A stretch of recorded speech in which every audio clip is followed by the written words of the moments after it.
তুই ডিম খেতে ভালোবাসিস, তাই তোর জন্য 4টে ডিম নিয়ে আসলাম। আমি ডিম খেতে ভালোবাসি, তোকে কে বললো? তুই ডিম খেতে ভালোবাসিস আর আমি জানবো না? তোদের গ্রামটা আগের থেকে অনেক চেঞ্জ হয়ে গেছে। তোদের বাড়িতে বেড়াতে এসে যে মাঠে ফুটবল খেলতে যেতাম না, সেখানে দেখলাম অনেক বাড়ি ঘর হয়ে গেছে। সবকিছু চেঞ্জ হয়নি, কিছু কিছু জিনিস আগের মতোই আছে। মানে? ও কিছু না। রোহন, এখন কত থাকছো তো? না মামি, বিকালে চলে যাবো।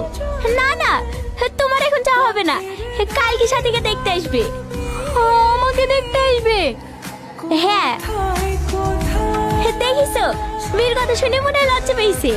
তোমার মাকে ফোন করে বলে দাও কালকে যেন সকাল সকাল চলে আসে। ঠিক আছে মামি। ছেলের তো মেয়ে পছন্দ আর আপনাদেরও ছেলে পছন্দ, তাহলে বিয়ের দিনখান ঠিক করে ফেলা হোক নাকি? হ্যাঁ হ্যাঁ।